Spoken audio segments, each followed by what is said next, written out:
Good morning, नमस्कार, आदाब, सत श्री अकाल दोस्तों। ये है आपका अपना प्रिय डॉक्टर आदि कश्यप मुंबई शाम मानुस आपके लिए लेकर आया आपका मनपसंद प्रोग्राम पॉजिटिव कर्मा। दोस्तों, आज एक बहुत ही विशेष दिवस है। आज पॉजिटिव कर्मा का 2000 एपिसोड है, यानी कि हम 2000 एपिसोड कवर कर चुके हैं। और किस तरह से ये जर्नी मेरी निकल गई मुझे पता भी नहीं चला। ये सब आपके सहयोग के बिना असंभव था। आज एक विशेष कहानी है कर्मों के ऊपर, जो हम कर्म करते हैं। और इस कहानी को हमने 3 भागों में बांटा है। उसके आधार पर मैं एक कहानी सुना रहा हूं आपको। मुझे उम्मीद है कि आपको यह कहानी पसंद आएगी।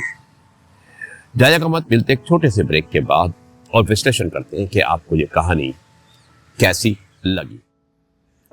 एपिसोड नंबर 2000, कर्म का दीपक। मुंबई की बारिश भीगी गलियों में, जहां समुद्र की लहरें चांदनी रात में सपनों से बातें करती है, एक छोटा सा लड़का नाम आदि मछुआरों की बस्ती में बड़ा हुआ। उसकी मां शांति देवी एक दिया बेचने वाली थी, जो हर शाम मंदिर की सीढ़ियों पर दीप जलाती और फुसफुसाती, हर दीपक एक प्रार्थना है बेटा, हर लो एक टूटे दिल को जोड़ सकती है। आदि की आंखों में तारों की चमक थी और दिल में एक ऐसी आग जो दुनिया को गर्माहट दे सकती थी। शांति देवी ने उसे सिखाया कि कर्म कोई किताबी ज्ञान नहीं, बल्कि वो धागा है जो आत्माओं को बांधता है। वक्त की धारा में बहते हुए आदि मुंबई की संकरी गलियों से निकलकर अमेरिका की विशाल धरती पर पहुंच गया। वहां न्यूयॉर्क की ठंडी हवाओं और एरिज़ोना के गर्म रेगिस्तान में उसने मुंबई शाम मानुस के रूप में अपनी जगह बना ली। उसका पॉडकास्ट पॉजिटिव कर्मा, उसकी कर्म की फुसफुसाहट एक छोटे से कमरे में शुरू हुआ, जहां उनकी आवाज माया के दीपकों की तरह गर्म और शांत दिलों तक पहुंच चुकी थी। हर एपिसोड एक दीपक था जो उदासी के अंधेरे को मिटाता और सपनों को पंख देता। 2000 एपिसोड बाद यह पॉडकास्ट अब लाखों लोगों का आश्रय बन चुका था। एक ऐसी जगह जहां टूटे हुए दिलों को मरहम मिलता और खोए हुए रास्तों को रोशनी। 2000वें एपिसोड की रात डॉक्टर आदि अपने घर के पास एक प्राचीन बरगद के नीचे बैठे थे। ये बरगद, जिसे वो आशा का वृक्ष कहते थे, उनकी कहानियों का साथी था। हवा में चमेली की खुशबू थी और चांद की रोशनी उनके चेहरे पर नाच रही थी। ध्यान में डूबे आदि के सामने 3 आत्माएं प्रकट होती हैं, 3 प्रतीकात्मक पात्र जो उनके श्रोताओं के दर्द, सपनों और जीत का प्रतीक थे।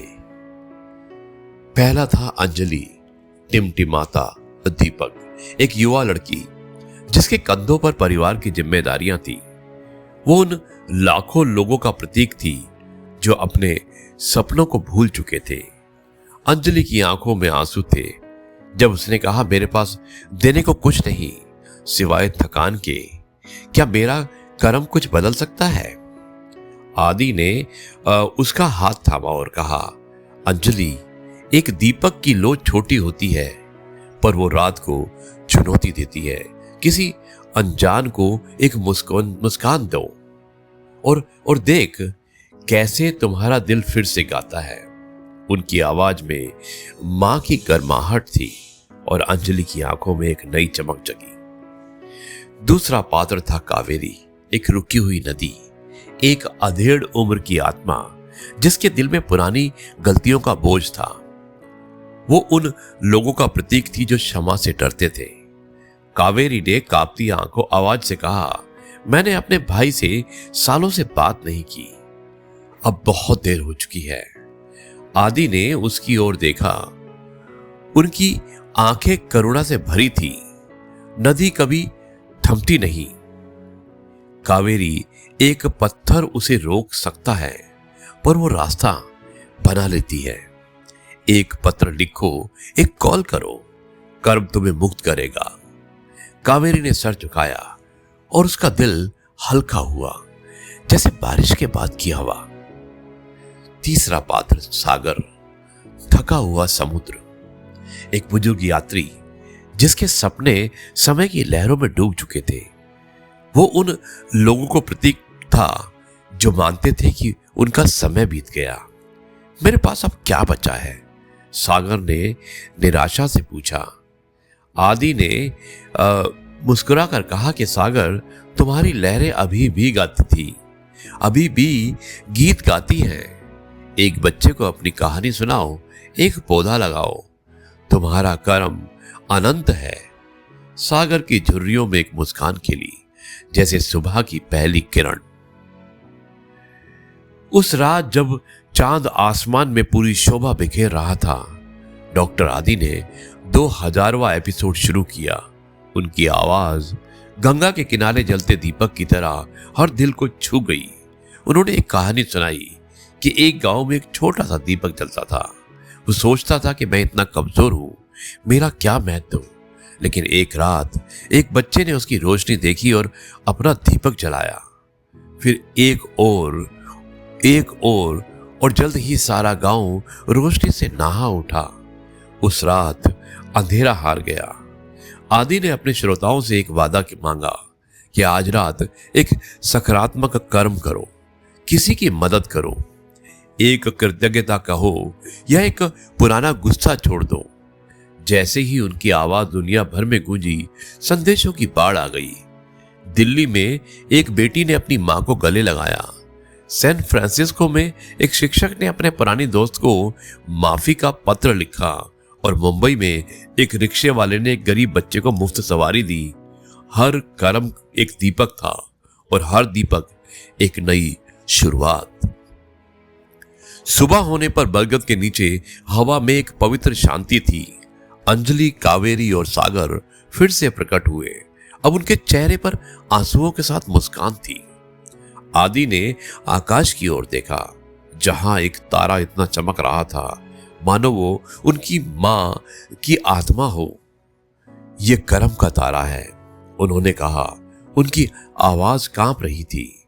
हर बार जब तुम दूसरों के लिए दीप जलाते हो, वो और चमकता है। आदि ने एक छोटा सा मिट्टी का दीपक जलाया और वही दीपक उनकी मां ने उन्हें बचपन में दिया था। 2000 एपिसोड मेरी कहानी नहीं, तुम्हारी कहानी है।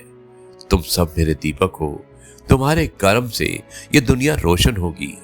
उनकी आंखों में आंसू थे और उनकी आवाज में एक ऐसी गहराई थी जो हर सुनने वाले के दिल को थाम लेती थी।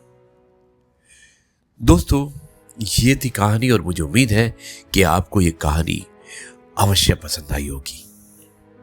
दोस्तों, देखा आपने इस कहानी में 3 पात्रों के माध्यम से, यानी कि अंजलि एक टिमटिमाता हुआ दीपक, कावेरी यानी कि एक रुकी हुई नदी, और सागर यानी कि थका हुआ समुद्र, इनके माध्यम से हमारी जिंदगी को बताने की कोशिश की है, हमारे कर्मों को बताने की कोशिश की है।